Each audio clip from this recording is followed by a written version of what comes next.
வணக்கம். பாலிவுட் நடிகர் சைஃப் அலிகானை தாக்கிய நபர் ரூபாய் 1 கோடி கேட்டு மிரட்டல் விடுத்ததாக அவரது வீட்டில் பணிபுரியக்கூடிய எலியாமா பிலிப் அவர்கள் தெரிவித்திருக்கிறார். சைஃப் அலிகானை கத்தியால் குத்திய நபரை தற்பொழுது போலீசார் கைது செய்திருக்கிறார்கள். இந்திய கிரிக்கெட் அணியின் முன்னாள் கேப்டன் மன்சூர் அலிகானின் பட்டோடி நடிகை ஷர்மிளா தாக்கூரின் மகன் சைஃப் அலிகான். இவர் ஏராளமான ஹிந்தி திரைப்படங்களில் நடித்து பிரபலமாகியிருக்கிறார். நடிகை கருணா கபூரை மணந்த இவர் மகாராஷ்டிராவில் மும்பையில் பணக்காரர்கள் அதிகம் வசிக்கும் பாந்த்ராவில் சத்குரு சரண் என்ற அடுக்குமாடி குடியிருப்பில் 12வது மாடியில் குடும்பத்துடன் வசித்து வருகிறார்.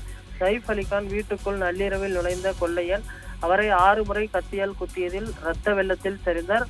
உயிருக்கு ஆபத்தான நிலையில் மருத்துவமனையில் அனுமதிக்கப்பட்ட அவருக்கு அறுவை சிகிச்சையானது செய்யப்பட்டிருக்கிறது. இந்நிலையில் நடிகர் சைஃப் அலிகானின் வீட்டு பணிப்பெண் ஆயா எலிமா பிலிப் கூறியதாவது, குளியல் அறையில் ஒரு நபர் மறைந்து இருப்பதை பார்த்தேன். யார் என்பதை பார்க்க விரைந்து அந்த இடத்தில் வந்தேன்.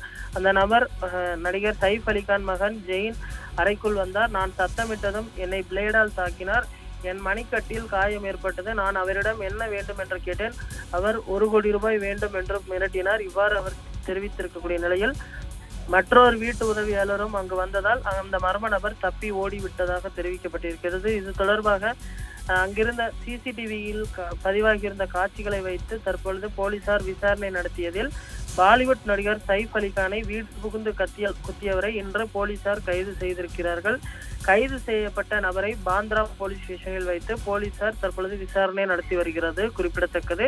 விசாரணைக்கு பின்பு அவரை நீதிமன்றத்தில் ஆஜராகி சிறையில் அடைப்பதற்கான அந்த நடவடிக்கைகள் எடுக்கப்பட்டு வருகிறது. இது ஒருபுறம் இருக்க, நடிகர் சைஃப் அலிகான் தற்பொழுது தீவிர சிகிச்சை பிரிவில் அனுமதிக்கப்பட்டு அவருக்கு சிகிச்சையானது அளிக்கப்பட்டு வருகிறது. அவரை பல்வேறு திரைப்பிரபலங்களும் சந்தித்து ஆறுதலும் அதே போன்று அவரை சந்தித்து நலம் விசாரித்து வருவது குறிப்பிடத்தக்கது.